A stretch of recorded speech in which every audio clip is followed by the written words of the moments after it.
Please, wait here. Come in here, please.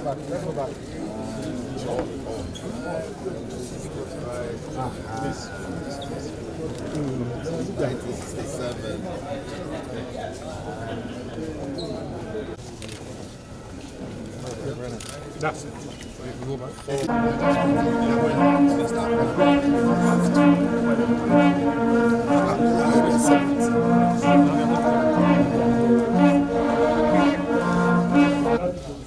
The Bank of Ghana.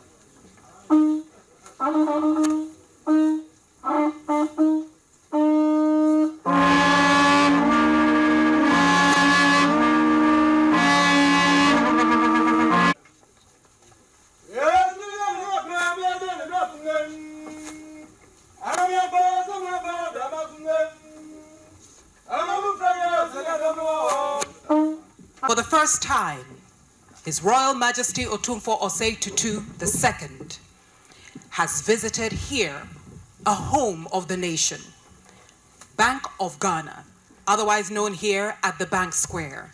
If I may kindly ask you to give this opportunity A round of applause. And in that gratitude, may the God who takes care of our skies and our ancestors who flood our foundation, the earth, grant their blessing over this meeting. Amen. Your Excellencies, distinguished ladies and gentlemen, venerable chiefs, members of the Board of Bank of Ghana family, executives, management. My name is Anita Erskine, and it is an absolute honor to be standing here this morning at the beginning of the year 2026 to start the year on such a positive note. The Venerable Governor of the Bank of Ghana, here seated, ladies and gentlemen, has added his voice to the warm welcome of His Royal Majesty Otumfuo Tutu II as a blessing of this powerful edifice. Ladies and gentlemen, it gives me great pleasure to hand over the microphone to the Acting Secretary of the Bank of Ghana. Please warmly welcome Ms. Kwashi, who will start off this August celebration and occasion with an introduction of the management, board of directors, and heads of department offices of the Bank of Ghana. Ladies and gentlemen, please warmly welcome Ms. Kwashi. Thank you all, and a happy new year to us all. We are pleased to welcome you all to the Bank of Ghana, and I would like to introduce our side of the delegation. Leading the institution that you have come to is the Governor of the Bank of Ghana, Dr. Johnson Pandit Isiama, who is seated there. We have the first Deputy Governor, who is Dr. Zachary Mumuni, also seated to my far right. And then we have the second Deputy Governor, Mrs. Matilda Asante Esiedu. We have been able to get some of our board members to join us. Due to the short notice, not all of them could come. So I would like to introduce Madam Evelyn Kwetia, who is a seasoned banker and a financial expert, a member of the board. We have Dr. Fritz Augustine Gokel, who is an economist and a financial expert as well. We have Dr. Stephen Senyo Sapati, also a financial expert and a member of the board. We have Madam Emma Bully, who is a lawyer by profession and a corporate governance expert, also a member of the board. We have our invited guest from the GIPS, the CEO of GIPS, Madam Clara Arthur, to help us. To my left, we have a number of myself, I'm called Eme Kwashi. I'm the secretary to the bank. And to my left, we have a number of our heads of departments and offices. And with your permission, I'll kindly go through very briefly. So I have Ms. Angela Ahadome, who is the head of the strategic office of the Bank of Ghana. I have Colonel Rafat, who is the head of our security. I have one of our advisors, Professor Gachi. Yes, and another advisor, Dr. Kuma, who is with us here also. Mr. Otabil, Bernard Otabil, is the head of the communications department. And Mr. Eric Hammond is one of our advisors to the banking department. Mr. Richard Assan is the head of the banking department. We have Madam Thelma Akushi Randolph, who is the head of the HR department. Mr. Charles Randolph is the head of the internal audit department. Mr. Stephen Amu is the head of the estate and projects management department. It's quite a big bank and we have a lot of departments. We have Mr. Kimful. Emmanuel Kimful is the head of the governance department. Mr. Dr. Philip Abradu Otu is the head of the research department. Mr. Desmond Agboga is the head of the other financial institutions supervision department. Mr. Elliot Amwakun is the head of the restructuring and resolution department. Mr. Clarence Blay is the head of the payment systems department. We have Mr. Nia Hulu Soa, who is representing the Financial Markets Department. Okay, we have other senior officials of the bank here in present to welcome you, His Royal Majesty. Thank you. Also ask your officials who are joining us here to be upstanding so that we can acknowledge your presence. If I may kindly ask the officials of His Royal Majesty, please be upstanding. And our family here at Bank of Ghana, please give them a resounding round of applause.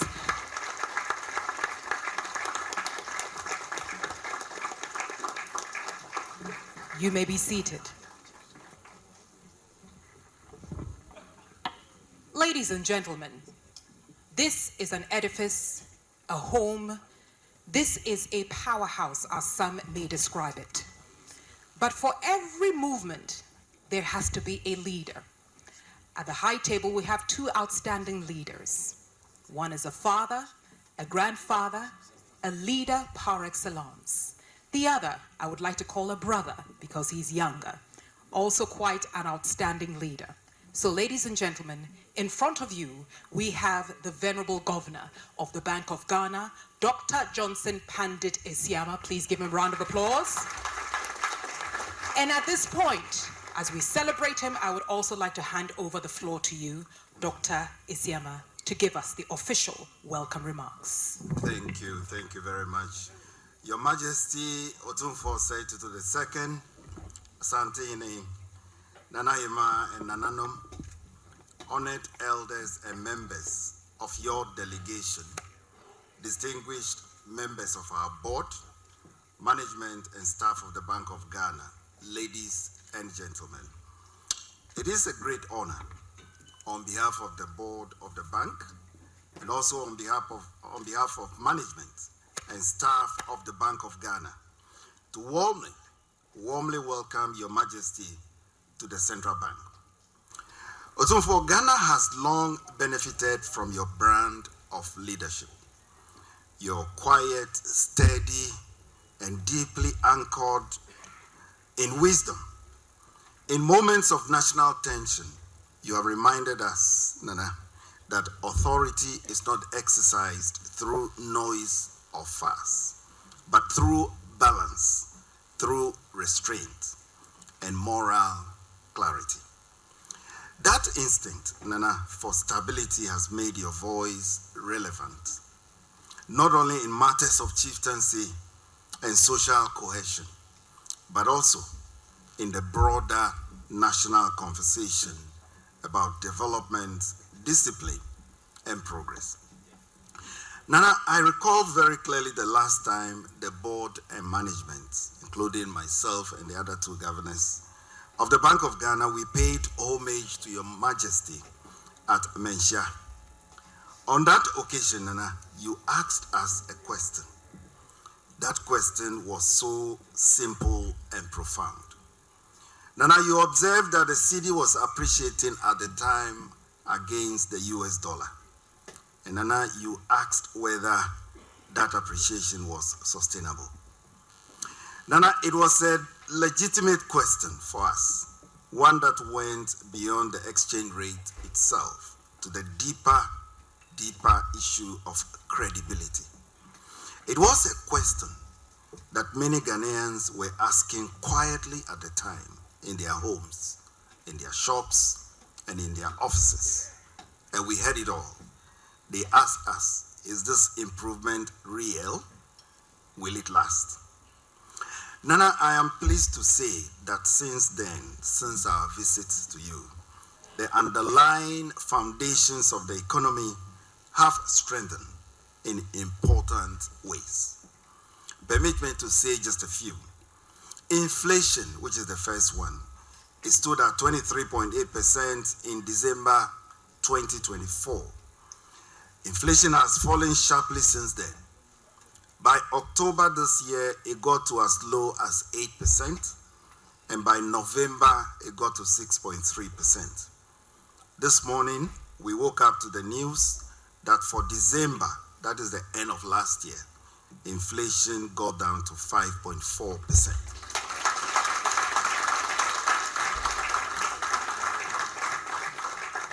Now, I must say that this trend reflected the broad-based disinflation process across both food and non-food items. Certainly, Nana, these have not happened by accident. It is the result of sustained monetary discipline that we brought on board, the improved food supply conditions that existed throughout 2025. Our prayer is that this continues. And of course, the closer coordination across key policy institutions. That is the Bank of Ghana and also the Ministry of Finance. We are like cousins, and we have to relate with each other all the time. Nana, as inflation pressures eased and expectations began to re-anchor, the Bank of Ghana was able to recalibrate its policy stance carefully. The monetary policy rate was reduced in steps since we came in from 27% to 18% as at our last meeting in November last year, striking a balance between preserving hard-won disinflation gains and supporting a recovery in credit and economic activity. Nana, market rates have followed this trend, easing financial conditions while maintaining prudence. And Nana, I have said on many occasions that my prayer and my wish is that by the end of my tenure, my 4-year tenure, that lending rates will not be more than 10% in this country.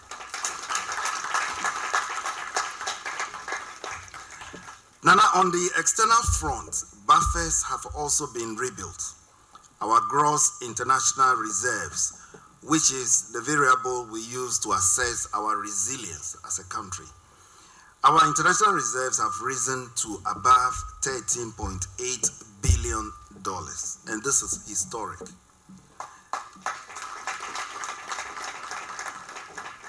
Nana, I joined the bank since 1995, and I've never seen such figures since then. So this is historic.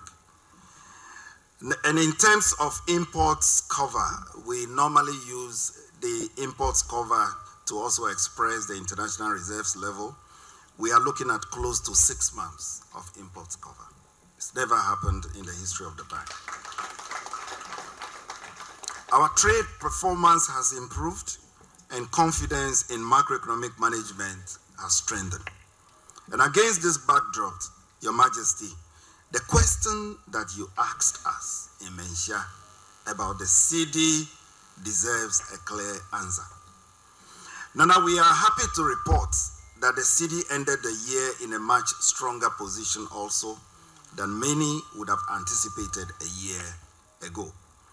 According to Forbes, a year-end level of about 10.67 per US dollar placed the CD among the stronger performing currencies on the African continent.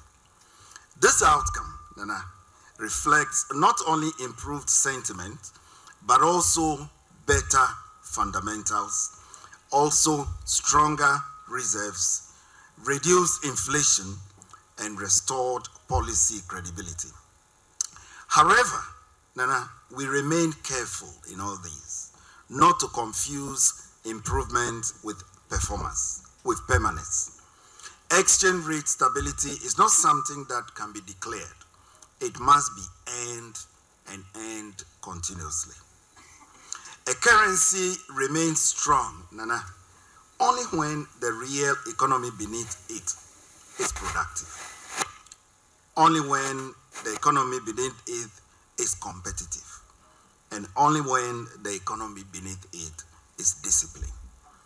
And that is why we see the CD's performance not as a victory lap, but as a responsibility. Sustainability, Nana, as Your Majesty rightly implied in your question, rests on deeper choices. And let me name a few: fiscal restraint instead of excess, production over consumption, exports over imports, and long-term thinking over short-term comfort. Nana, these are not technical matters alone. They are matters of national values and conduct. And in this respect, Otumfuo, your public counsel over the years has been remarkably consistent. Nana, you have repeatedly urged leaders to reduce waste. You have urged leaders to protect the public resources, and you have urged leaders to focus on development that creates real opportunity for ordinary Ghanaians. Nana, you have spoken about the need to empower Ghanaian enterprise, to support education, and to build an economy that produces, not merely an economy that trades. Nana, these messages align closely with what economic history teaches us, and that is that prosperity follows discipline and stability follows credibility. Nana, your visit today is therefore not merely symbolic to us at the Bank of Ghana. It is very, very timely. Ghana's recovery, as we've seen so far, must now move beyond better statistics to better livelihoods for Ghanaians. It must translate into jobs for the youth, stronger local industry, affordable credits for enterprises, and that does not reignite inflation, and a financial system that supports enterprise and long-term investment. Nana, the Bank of Ghana is fully committed to playing its role firmly, independently, and professionally, so that the gains we are beginning to see will become durable and inclusive. Nana, we are grateful for your presence, your counsel, and your lifelong commitment to peace, unity, and national progress. Nana, your leadership reminds us that stability, whether social or economic, is built patiently, protected deliberately, and sustained through collective responsibility. Akwaba, Otumfuo, Medase.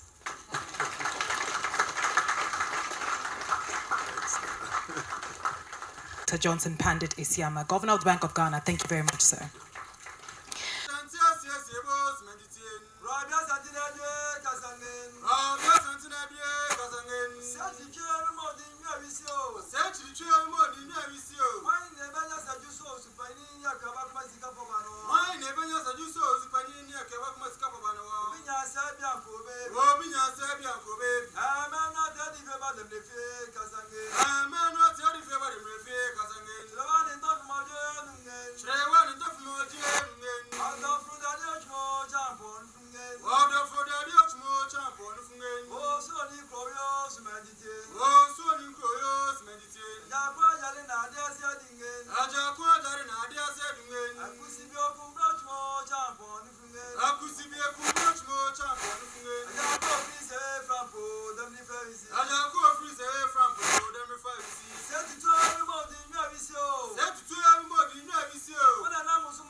Police Headquarters, the people who are responsible for keeping us safe.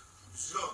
Today, it is our honor to be in the citadel of the great institution whose mandate ultimately determines whether we have shelter over our heads, food on the table, and are able to provide for the education of our children and healthcare for our families. Sure. That, in short, summarizes the remit of the Bank of Ghana.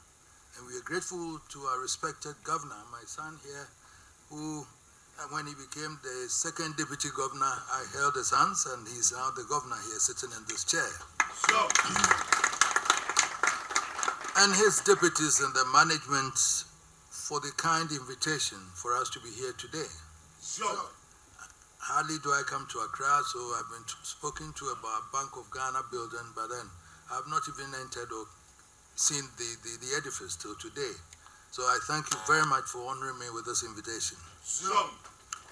We are honored to be received by the entire team, including the Monetary Policy Committee, and particularly grateful for the opportunity to inspect your sparkling, bright new edifice. As my daughter, Mrs. King, said, that it is such an edifice that you can't miss. And I realized that from the open air when I was walking there, I think when you walk in here, your brains will be there like that to work properly for me. Sure. Sure. It is truly a magnificent edifice, truly fully benefiting the authority and power of the institution and the spirit and energy of the nation. It is without doubt a monument to our generation which will endure through time, and I mince no words in applauding the bank for the courageous commitment to deliver. Sure. I hope, Governor, that it inspires your staff to raise their performance to a level befitting the new environment. Sure. Of course, I do not forget, Governor and the deputies and your team, that this is the Bank of Ghana. You see, I've come to the view that when the scientists tell us that the higher you go, the cooler it becomes, they do not include institutions like the Bank of Ghana. Because in my experience dealing with all the governors of the bank during our reign, it's been evident that in this hallowed environment, the heat that encases you at the top is such that not even the combined energies of all the manpower, no, the brain power at your disposal, can generate sufficient power to cool them down. Sure. It is not nearly as comfortable as all the trappings may suggest. And yet, it is a job that must be done, and done well. Sure. And we are always enthralled by the incredible dedication we see here. The level of expertise within these walls is second to none, and I can confidently declare my trust in the capacity of the able young brains I see today to help the bank fulfill its mandate. Sure. Of course, we have always been there to help them, to help bring temperature down when the heat threatens to overpower everyone. Sure. We have been on hand to help open doors, but at home, both at home and abroad. So we have come to our beautiful home to see and thank the brainpower managing our beloved city, to encourage you to continue in your dedicated service, and to reassure you that whenever you feel the need for a shoulder to cry on, the doors are open. Sure. In accordance with our tradition, the language the traditional ruler speaks must be perfectly understandable to the ordinary trotro passenger. So when we speak of the mandate of the bank and the work you do, we do so without any pretentious jargons and simple layman's language, so that anyone from the ordinary person to the invested on can understand. Sure. I have summarized the mandate of the banks as that which will ultimately determine whether we have a roof over our heads, food on the table, clothes to wear, and the ability to provide for our education and healthcare. Sure. That is no exaggeration. You are responsible for the national currency, and you are also responsible for fixing the interests that determine the rate at which we can borrow money. Sure. It is a fact of history that when the currency is healthy, the economy bristles with opportunities. The people are able to use the opportunities to create business. The business allows the people to create jobs and ultimately work in wealth.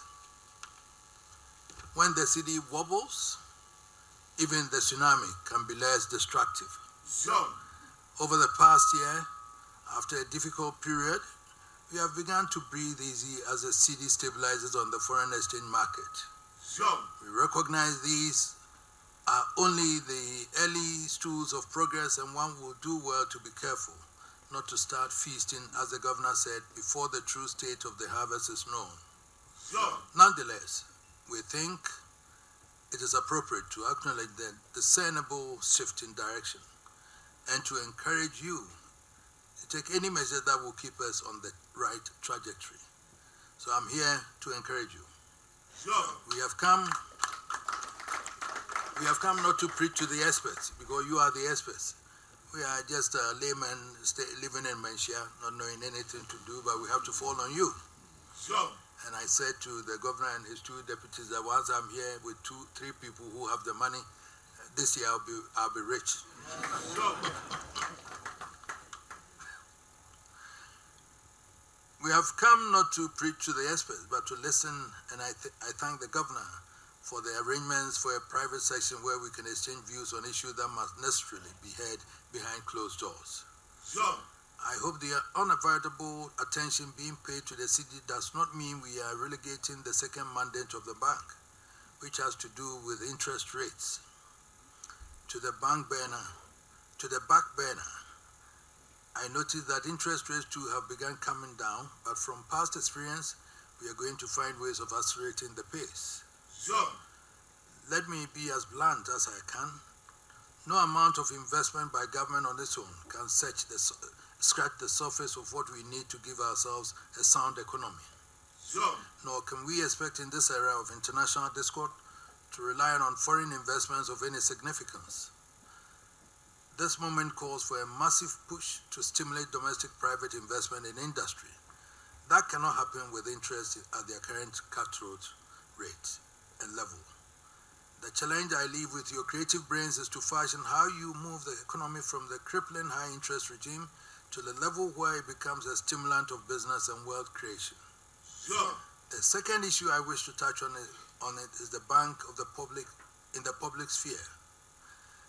This is a unique institution with a mandate that ultimately affects every citizen of the land. Ideally, this citadel should be a fortress, insulated from the strings and arrows of political warfare. Whatever it is, we should think twice before we do anything which has the capacity to cast a stain on the integrity of the bank. Sure. I will appeal to the nation, to both sides of the political divide, to give the governor, my son, and his team a chance. Give them the respect and the space to perform their professional duties. Support them along the right path and offer counsel as necessary for the good of the bank. Sure. This is our bank. We have entrusted to them. It is our lives we have placed in their hands. If they fail, we risk collapse. Sure. If they succeed, we walk in wealth and glory. Thank you, my son, Governor. Sure. Thank you, the deputies and the management board. Thank you also for the MPC and the executive. Sure. Thank you, management and staff. May we be showered with the blessings of peace, prosperity, wealth, and happiness to the glory of God and Mother Ghana. Thank you very much. Sure.